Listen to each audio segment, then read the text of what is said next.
how to speak up at the doctors. In this session, Molly Smith, a community member with lived experience, will be joined by Brown University medical students Madeline Day and Joanne Lee to share ideas about how to speak up when you're at the doctor's office and other medical settings. You may be the patient, but you're still the person in charge because it's your life. So I would like to welcome everybody to How to Speak Up at the Doctors. The picture on the screen, on the slide, is in a wheelchair talking to a doctor. All right. So for the speakers, we have Molly Smith, who has lived experience with self-advocacy and medical settings. And we also have Joanne Lee and Madeline Day, who are medical students at Brown University. The pictures on the screen are Molly, Joanne, and Madeline. So I'm Joanne, and I'm a first-year medical student at Brown, and I've been working with Madeline since college on projects just like this workshop. And my name is Madeline, and I went to Brown for college, and I'll be an incoming medical student at the Albert Einstein College of Medicine in the fall. And like Joanne, we've been working together in college, and it's been a great experience. And we're going to hear directly from Molly in the next couple of slides. But before we get there, I want to give more information on some of the work that Joanne and I did in college and how exactly we became involved with Advocates in Action. So this is the Disability in Medicine elective. The picture on the screen is of an elective class that Joanne and I taught last spring called Disability in Medicine. And it was a class on Zoom, and the picture shows us, some students, and some people from Advocates in Action who came to speak to our class. And also shown on the bottom left is a medical communication card that one of our students worked on as their class project. And Advocates in Action really gave us the feedback to help us make the communication card accessible. And this card will really show different, images that patients can point to communicate how they feel. And it's been a great experience just connecting the medical students with folks at Advocates in Action. And Joanne and I are really excited that we got funding to print around 200 of these cards to actually be used in the hospital. So that's something we're really excited about. And I forgot to mention, if anyone has questions or comments or anything they'd like to say, feel free to raise your hand, put it in the chat, or just, you can speak and we'll be happy to talk more. So our presentation is about patient self-advocacy. Patient self-advocacy means making sure that you are at the center of your medical care. The image on the slide is of a drawn figure in the middle of a target with an I am here map bubble shown above him. And beneath the image are the words, the person in the center is you.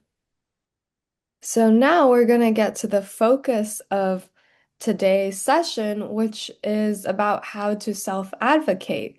So what does patient self-advocacy look like in a medical setting? The image on the slide is of a doctor talking to a patient. So now we're going to work on, getting into the self-advocacy mindset.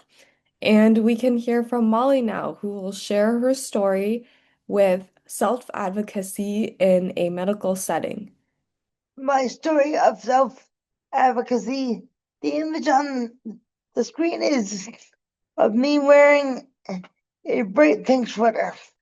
Hi, my name is Molly Smith, and I have cerebral palsy.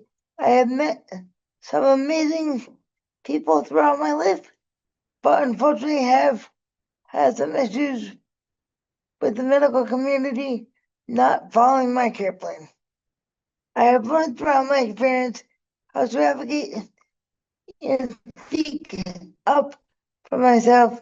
It wasn't easy for me at first, but I had a friend who helped and encouraged me. Now, when I do speak up for myself, I start out sweet when talking to medical professionals, but if they do not listen to me or take me seriously, that's when I have to put a little more emphasis on what I'm saying. If anybody needs me to slow down at all, just let me know, and I'd be happy to. For example, a couple weeks ago, I was going to the doctor to get my catheter changed because it was unable to drain properly. I got in the car to go and received a call that they couldn't get me in that day. They stated that if I was still able to use the bathroom, then it was fine for me to wait. It got much worse, so I showed up on a Thursday morning to get my tube replaced, and they stated that I was not on the schedule for that day. I was not comfortable leaving with my tube not working properly, so I advocated for myself and they squeezed me in. I wish they had taken me seriously in the first place, and I strongly feel that what they did was not right for anybody to go through. Anyone can be a patient self-advocate. The image on the screen is of a patient talking to a doctor. We can all think of ways things didn't happen in the medical setting the way that we wished it would. It's easy to go discouraged, frustrated, but I'm gonna switch it to the audience. What are some ways that you think we can shift to the mindset of self-advocacy? Does anybody have any ideas or thoughts on that? I don't know. So we actually have a few scenarios just to jump in here that we'll be going into of a couple kind of like medical situations that you might find yourself in that can give you kind of ideas and some discussion points about how we can kind of shift into the self-advocacy mindset. Scenario 1, patient interaction. The picture shows a woman in a wheelchair looking sad while the doctor is talking to her support staff in the background. So I'm gonna shift this to the audience as well. You are at the doctor's office with your support staff, family member, or friend. The doctor only talks to the person with you. What can you do? So what are some things that you think you can do when the doctor is just talking to your support staff? Yeah, and just as a bit of a sort of heads up, once we start in this discussion, just a reminder not to share names of specific hospitals or doctors. I know it can get tempting with the details of the story sometime, but since this is recorded and we just want to stay away from those details. Yeah, Denise, go ahead. We would love to hear what you have to say. I mean, I go to the doctors a lot. I have a lot of medical issues that go on with me. And one thing I do when I go to the doctors and my staff is with me and they start speaking to them, I redirect them to be like, excuse me, but I'm the patient and this is just the person that helps me get around. So I would appreciate it if you speak to me first. And a That's lot a, of the times they'll kind of look shocked, but they'll talk to me. that's a great technique. Does anybody else have anything they would like to share or any ideas? I think Bob has his hand up. Yeah. How about trying to advocate for an appointment, if you will? I've been having a lot of troubles with that as well in the past with one doctor, but I'm not going to mention any names. So, It's unfortunate, but you'll get. I hope you can get the problem resolved soon. okay. You just answered my question, actually. Thank you. I'm glad. Thank you. Thank you. Thank you for being here. I'm glad I'm here. Like Denise had stated, speak with the doctor directly and ask them to speak with you directly. Speak to your support staff before the appointment to tell them your expectations. If they notice that the doctor talking to them to direct questions to me or the patient. Hi, Molly. I have a question for you, if you don't Uh, mind this question. Do you have access to like a portal for your own medical information? Is that a way to advocate for yourself as well? yes.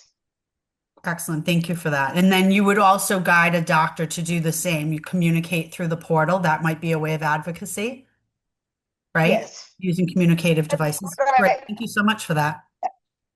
That's what I do personally, but everybody has their own ways of communication that work for them. So Thank you. And I saw Christine had your hand up previously. Do you still have a question?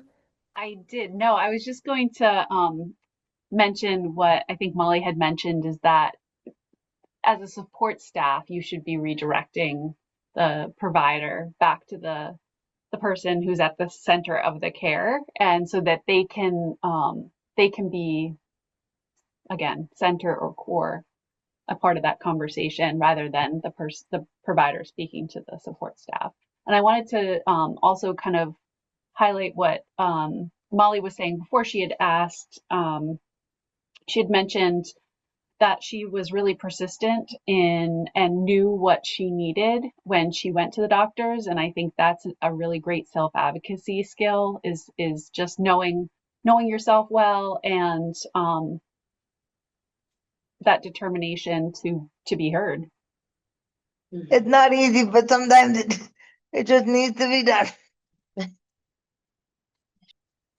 All right, so I think we'll move on to scenario 2.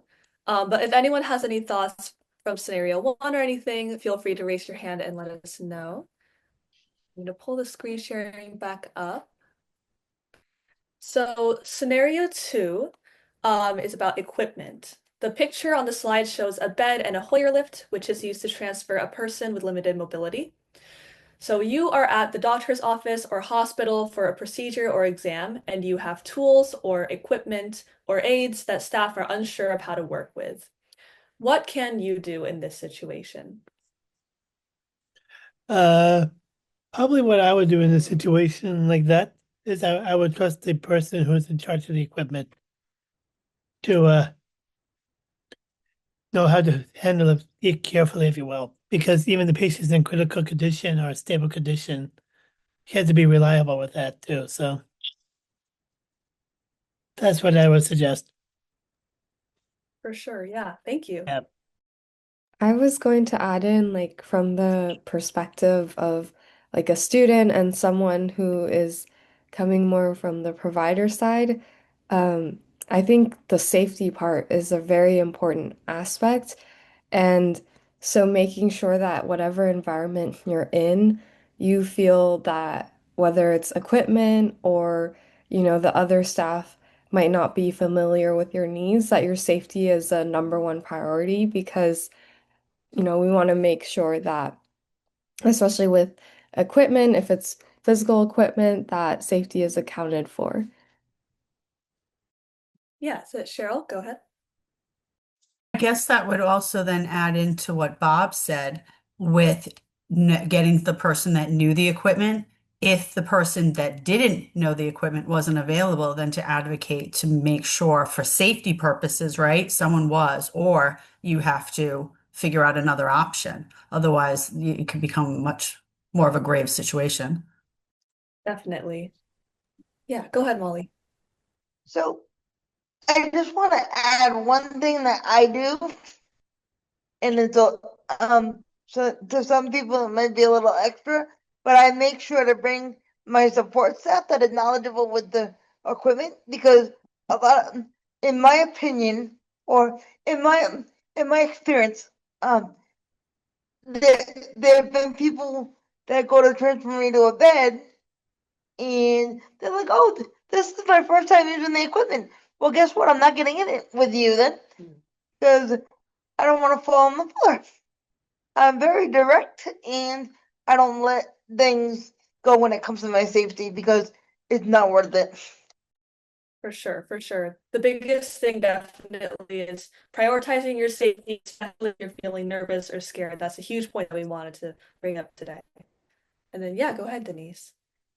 Adding on to Molly's point that if someone doesn't know how to use the equipment, if they have the equipment available, I believe medical staff should be trained on it beforehand so they know how to use it, because that would secure the safety part of it.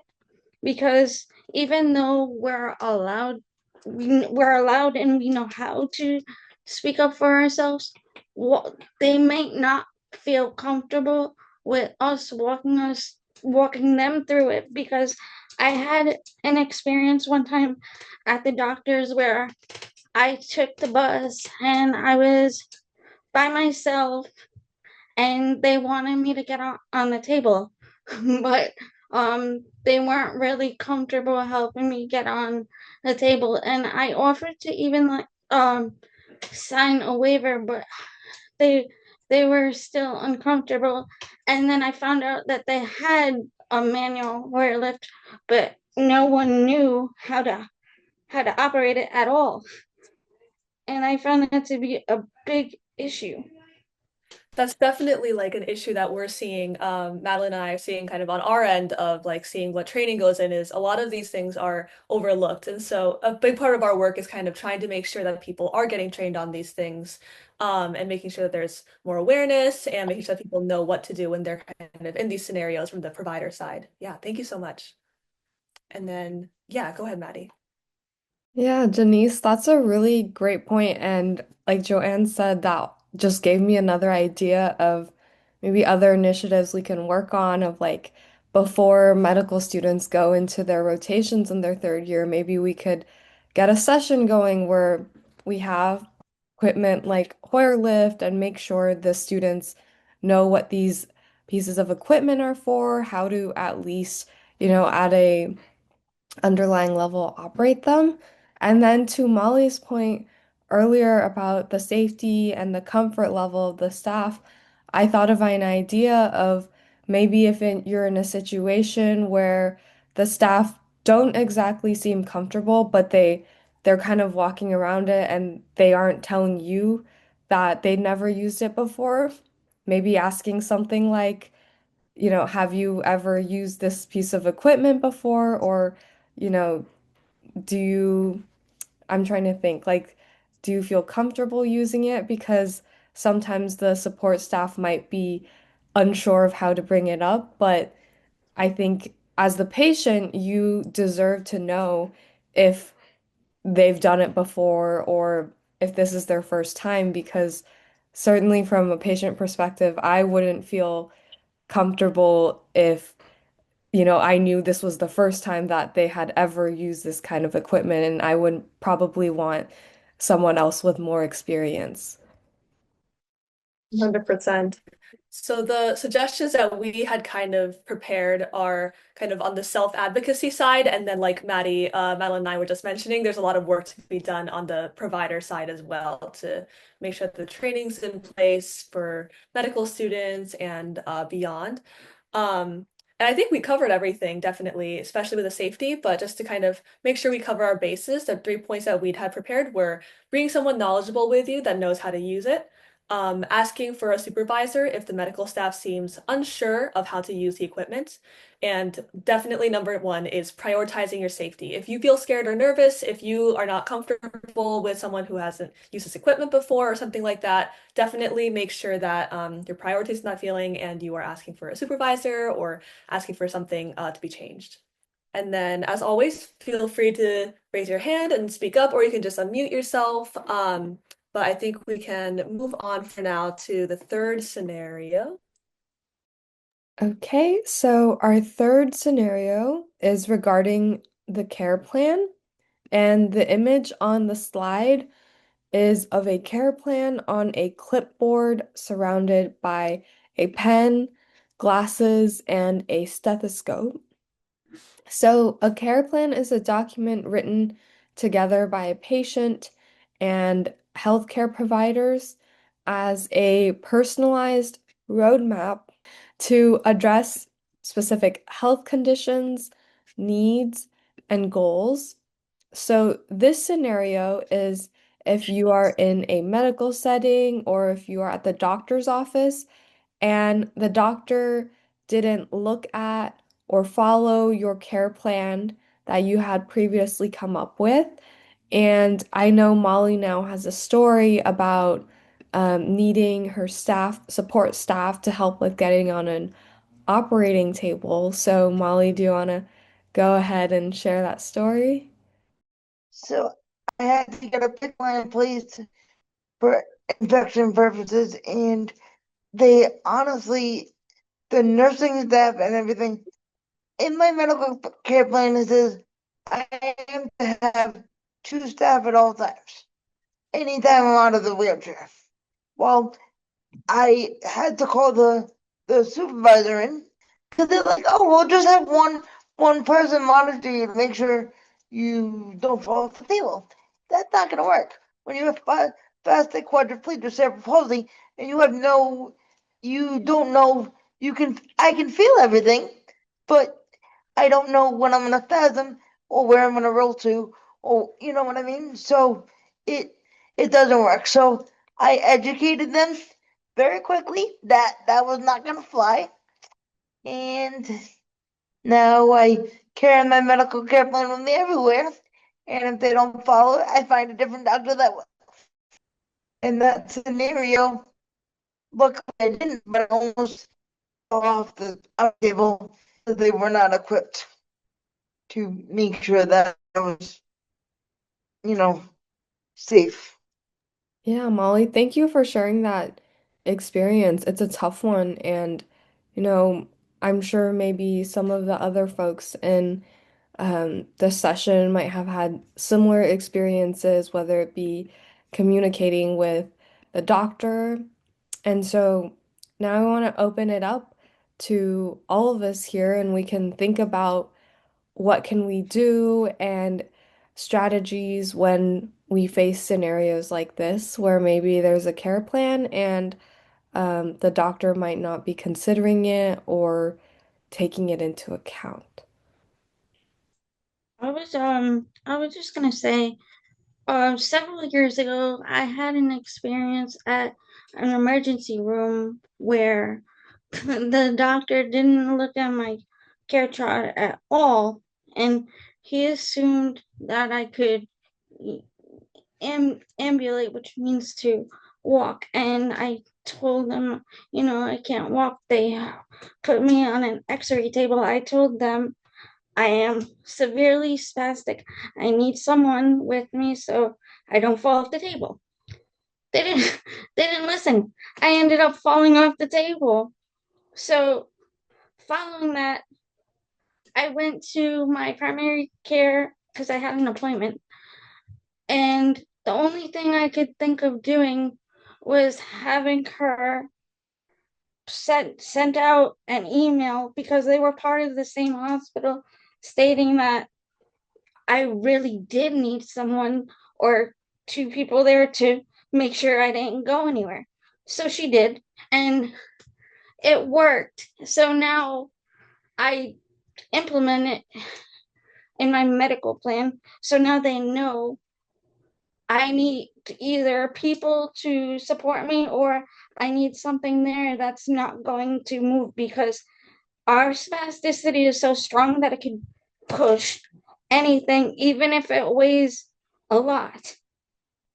Yeah, Janice, I'm sure that was a very frustrating experience. And, I think the point, and this is something we've talked about with in other advocates meetings, but as a patient, it's really great that you recognize that like you are the one with the lived experience and you know your body best. So sort of bring that forward through with the care plan, with these doctors or other providers. I think it's great that you are very persistent in letting them know that this is what I know I need. And Laura? Hi. So sometimes I've realized that doctors or medical providers haven't familiarized themselves with my history or the medications I'm taking, and it concerns me because, like, what if a medication they're prescribing that's new, they haven't looked at my other medications, and maybe it will cause problems, or they don't realize I have another condition that they need to be aware of when they're prescribing something, or something like that. So I think in that case, it's really important to know these things yourself. Sometimes people may like not be fully understanding, and to find that way to, even if you're not able to know your health as well, like having papers if you're going to the doctor, like descriptions, so you can show them and make sure that they know what you need, and and just make sure that, like, ask them, do you know I have this condition, or can you please read my chart again and make sure you're familiar with all the things that you need to know in my history or currently. Yeah, thank you for bringing that point up. I think that's a really great point. And even though, ideally it shouldn't have to be on the responsibility of the patient to know all of these details and bring them up. Laura, I think you make a great point that sometimes the doctors just didn't read it or it passed them by. So, like you mentioned, the medications or maybe some major details, just always making sure that that's known to them during the visit. Uh, can I say something now? Yeah, Yeah. Bob, sure. I Certainly. think the Awesome. biggest problem that I've been hearing about doctors, actually, if you will, is that doctors don't have a chance to get to know the person they're working with, if you know. So, I mean, the person who is the patient is also not just a patient, but also a person with needs. And they need to know that too, actually. So, especially medical needs. Yeah, I think you bring up a really good point, and that's something I'm beginning to see more of from the provider perspective as well, because, you know, there's like, it's sad that sometimes appointment times are just really short. And so I wanted to ask you guys from a patient perspective, what are things that doctors can maybe do or ask during a visit, even if maybe there isn't a lot of time, that would make you feel like, they're trying to get to know you as a person beyond just the medical part and really getting to know you? Are there certain things that, you wish the doctors would do more of? Probably be more socially interactive, if you will. Like be more than just being just a doctor, but also a good friend, if you will. So, because when I go to the doctors, I see people who are actually pretty nice to me and they talk to me a lot. Yeah, I really like that point of like someone that you can talk to not just with medical things. I think right now, this year, I'm working in a clinic, and I'm fortunate that we have more times for our appointments and we see our patients regularly. And I think the doctors I'm working with set maybe a better example. For example, if some of our patients are traveling, if they're having birthdays or family reunions or where they're going on vacations, the doctors I work with will remember, and then the next visit they'll ask like, "Oh, how was your trip to Disneyland?" Or, have you been participating in the sports that you've been doing recently? And I see how that definitely helps with the patient relationship. So that's something that well I'll take in mind, and hopefully we can share more with the other medical students too. Precisely. Yeah. And Alexander, I Especially, saw that you had raised your hand briefly. I did. So I want to say something, but I'll put a disclaimer in front of it, and that I did have some, not much, but a few negative things, kind of, well, very much like what some of you had shared. Uh, the disclaimer is that I was a child. I was ages 8 through 15, which maybe the same thing doesn't quite apply, but either way, it was the question more it leads to a question, which was at first that kind of led to as an adult, like, okay, this is kind of these are things to look out for, knowledge, like informational knowledge. And sometimes when you've tried every this provider didn't really understand, I'm on the autism spectrum, and he did not have experience with people with autism or let alone any disabilities. Is he was so the question I have for experts here from Brown and everywhere is, and you too, Molly, is it possible that when you've hit a wall, you've reached an impasse and you've explained everything the best you can, you've tried to make it work? Is it ever time to change providers? And how do you go about doing that? I haven't had this issue in decades. My providers are all great now, but it's curiosity. I had the help of parents that like, okay, we're just not going to have our son see this doctor. But as an adult, you have to make those calls yourself. So how do you sort of do that if you need to? It's sort of an answer that led to a question. It's a lot to it. So what I've done in the past, Alex, is I've just did some research on my own of different providers before telling my current provider, because I don't want to leave the current provider if I don't have somebody knowledgeable and good to go to. And then I calmly and casually said to the provider, I'm gonna go elsewhere because we seem to have hit the end of our road together. I feel like you've done everything you can, and I've made the decision to move on. And also, Molly, if one tries, do any of you have experiences with kind of educating your doctor, having him can a patient with a disability help them, supply research? Like, can we help them learn it and work at it and make it work? Is that ever something that could be tried? I mean, it's Absolutely, like, I've done that. I've done that too. So I I don't just like if I'm not happy with something, I don't just switch the first time. yeah, I you try try to to make it work. I try to educate first. I try to listen to what they have to say, and then we come to a common ground. And then if I feel like either one, they're not getting it, or two, they're just it might not be the expertise what I need at that current time, then I will look elsewhere. It's very wise, Molly. And like I mentioned, this happened to me when I was a child. So when you're an adult, yeah, you're expected to almost be prepared and be able to advocate, which is why we're here, is we learn to speak up for ourselves. And uh there's this metaphor that if any of you heard driving the bus, you got to drive the bus of your medical doctor life sometimes, or not sometimes, strike that, reverse it. Always drive the bus. Cheryl, you have your hand up.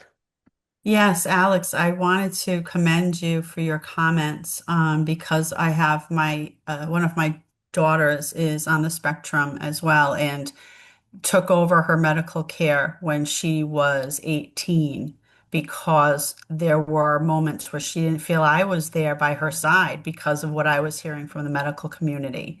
So I definitely understand the background and how hard it can be for both, the participant, the child, the parent, so I really I honor all of the work that you've done and that you all continue to do. I've learned so much today. I'm so grateful to be here. I'm new at BHDDH, so in the DD division with training and communication. So it's really nice to be able to see where the needs are in the community that I can hopefully help serve. So thank you. You're welcome, Cheryl. You're all real trailblazers in your own way. You know, it's all trailblazing. This is really trailblazing, and we're helping set a Right. path Well, or a guide to I follow. understand that. Yeah, it's interesting because I see where the medical model was really we were trying to break that mold, so to speak, in the early to mid 2000s when she was born. And that's what's the hard part is it's now starting to come around where we're seeing it. We have medical students willing to learn, right? That wasn't seen 23 years ago when she was born. And so at least not in my world. So I'm very grateful to see that happening and that their willingness because even as a teacher, what that was my role before this, I saw how hard it was for me to get medical community into my classroom to support things. So I'm very grateful for all of you. Wonderful work. And Madeline and Joanne, thank you so much for your advocacy. It's wonderful to see. Cheryl, thank you so much. I can speak for Joanne and I. This has been such a meaningful experience. And my mom is actually a special education teacher. So this is something that, and I recently went back and like met some of her students. So it's an experience that brings me a lot of joy. But to the points earlier about switching providers and also, when maybe you should switch, I think coming from like the student perspective, I would say that from a point where if you're starting to feel like going to this provider is maybe not, it's like detrimenting your own health, how you're feeling to a very, very large degree, I think care should always be something that, is not hurting you. And we're always taught do no harm. So if you really feel like this is worsening more than it is helping, but I do think Molly made a really, really good point on making sure that you've done research and have found other providers before stopping at one, because unfortunately, with the healthcare system, it is very hard to find different providers. And then I think to the point about like educating your doctors, this is a perspective I've had as a student, but when I'm looking for professors who are doctors or mentors that I want to learn under, one thing that I always look for is a professor or a doctor who is open and willing to admit that they don't know something. They're not afraid to be like, oh, like this is something I haven't seen before and I don't know it, but if you give me information, I'm willing to learn more about it. And so I think also from a patient perspective, maybe finding a provider who's willing to, show what they don't know. And then lastly, I've been working, as a medical assistant this year, and we also have patients who we receive and transfer because previously there was a provider that they didn't feel heard and seen from. And I think um, it's totally okay to explain why you're switching providers, or if it is the right provider, they should understand. And so when we've had these patients that have switched providers, um, like we definitely make a point to understand where they're coming from, why they switched. We ask, what was happening at your previous provider that made you want to switch, and how can we make sure that doesn't happen? And I think we always tell them too, like if they're a patient of ours and they feel like they want to get a different opinion or see someone else, it is 100% in your right as a patient to do so. Laura? Sometimes when I see, like, there's certain doctors that I see, but after a visit, they'll just send me like a survey or something. I never do it, but I thought about maybe that being a good way to say like, hey, my doctor really did something good, and here's why, and what they did, and likewise if they said something that they need more education on, bring that up too. In a pot like not a totally negative way, but from a learning like standpoint, like, hey, like I would like my doctor to know more about X, Y, and Z or something like that. But also like it's really good to say what they're doing well, because that I just think that's a good idea so that they know like, okay, I don't know, it's just always a good thing. Dean? I just had a question for the group because I I feel like self-advocacy is a real skill. I think Alex, you mentioned that it's a definite skill. Um, and so for somebody who's maybe not had a lot of experience in advocating for themselves, like, does anybody have any suggestions on how to start off advocating, especially at a doctor's office where, the doctor is kind of the authority, often is seen as the authority. So I'm just wondering how, like, what's the first step? Do you have any suggestions in terms of the first steps in advocating? Just as a guy who's had experience, I have sometimes agencies, if you get services through an agency, you'll have a peer navigator or they'll have specialists that help coach advocacy skills in these things. For example, Deanne Gagney is a peer navigator at Perspectives. She has experience doing this kind of thing. Well, you might want to work on making sure things work. So there's like research in agencies where you can find help. At least that's where I go to is like find a professional. It sounds like using a credit card to pay off your old credit card, but that's not what it is at all. Having a professional to help with a professional is helpful, you know? I love that, Alex. Like getting guidance for somebody who might have had more experience or feel more comfortable is Yep. what I'm hearing. Yes, of course. Yeah. You do a little research and you'll find something. Look at your services and advocacy that exists in your state. It's not they teach you skills, you use them. So, Cheryl? That is a question I have for you. Are there patient advocates for the DD population then like this? Like are for developmentally disabled? Is there someone that you could go to that I'm not aware of right now? Like does Lifespan, for instance, well, not Lifespan now, Brown, do they have a group that are patient advocates if needed in an emergency basis? I'm not aware of if there are any like set specialists in that way. I don't know if Madeline is. But I do know that when I was presenting the work that Madeline and I have been working on for a while, someone brought up community health workers as a really good source of kind of bridging between patient and physician. And so I think that could be a great resource that I honestly haven't learned. We learned about it in our first year, like community health workers as a whole, but I haven't worked with any personally. But I think that could be a great resource. Yeah, adding on to what Joanne said, I don't think specifically I'm aware of ones within the Brown. There might be those, so maybe like looking up, but in the Brown and Lifespan system that are specific for DD. But I know there's like community health workers. I know there are some peer advocates programs. I know there's one organization called Connect for Health, and that is peer advocates, but I don't think that's specific to disabilities. From my time at Brown, I remember that was with regards to maybe like accessing healthcare resources, but I Well, it think that would is a good It would be point. interesting to Mhm. see if they were trained in any way to support with some of the issues that have been raised, right? With using or even being able to speak on the devices and mechanical things that may be necessary. That would be interesting with communication, right? Being able to Yeah. communicate, like, are they trained and capable of giving advocacy when a higher level of need is there?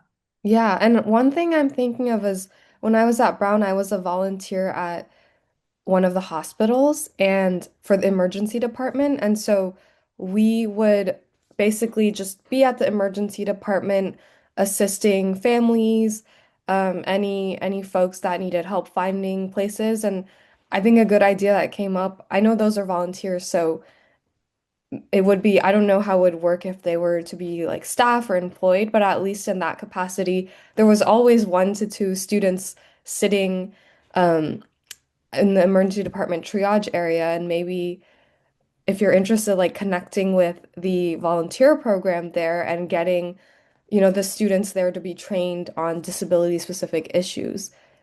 And I just want to jump in super quick. So on the community health worker line, I looked up like community health workers Rhode Island, and I found this website. I know this is being recorded, so I just wanted to put this up here so it's visible. But it looks like they are frontline public health professionals, and their expertise is in chronic health conditions, disabilities, other life experiences. And it does say that they are trained in timely access to healthcare and social services, especially when they're around social determinants of health. And they work a lot with community members' specific needs and health outcomes. So just wanted to put this website up there as a resource. I think they are kind of maybe what we were talking about. That could be a great kind of group of people to talk to. And then, yeah, go ahead, Molly. I just wanted to follow up with what Christine said is that and everyone said actually, that I wish there were more advocates for the DD population, because not everybody can communicate in a traditional way. People use dyno boxes. People have other ways of communication, sign language, things of that nature. We need to be ready and willing to communicate with any patient how they communicate. Because if their voice isn't being heard, it's not fair to them. We have around 5 minutes left, so I'm thinking Laura, and then we can move to if anyone has, any comments before the session ends. So I'm a community health worker, and they recently put a new endorsement that you can get for specialized extra training on top of what you get for your community health worker certification, which is I might get the exact name of it wrong, but it's like supporting youth and adults with special needs and their families. So hopefully that will become more of a it's only been around for like less than a year now, but hopefully that'll become more prevalent and they'll have more services with these CHWs that have this endorsement. I'm excited to see what people will get to do in the future, and I was gonna share the website that you shared, so but yeah. Thank you for sharing. That's really exciting, and hopefully that program grows to be bigger. Yeah, I guess Joanne, do you have any, like Molly, do you have any concluding comments or remarks? Or I know we have a thank you slide. And if there's any further questions, Jack and Sharon, you can always reach out and we can try to help you the best we can. Bob? It's more of a comment and a thought, if you will. Like, first off, I actually learned a lot from this workshop, learning how to advocate and all that. Because sometimes advocating can be a hard thing to do. But since you know how to do it in the doctor's office, I have the ability to do it so perfectly now. So I just want to say thank you for helping me with that. And I also wanted to add that you're not alone people in your natural circle and your support staff too should be able to help you as well if you need any further assistance with that. I know I would have no problem if you wanted to get my information from Michelle and Deb to connect, and I would be more than happy to assist you in any way that I can. Anybody on this call, so. And you can tell Michelle and Deb that I told you that it was okay to have my contact info. Yeah, thank you so much for being here at this session. We hope it was helpful and we learned a lot from you as well. And so, yeah, thank you so much. Everything that we were talking about for like what the physician side of things can do better as well is all work that will be incorporated into what Maddie and I are doing. So this is all very helpful for us. So thank you guys so much. Awesome. You did a great job. Awesome.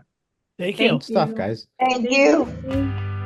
This recording is from one of the workshops that presenters shared at Trailblazers, Rhode Island's 2026 Self-Advocacy Conference. Visit the webpage for this session to find out more about the resources that presenters mentioned in this recording and additional information at advocatesinAction.org/2026 SA CONF-WS4.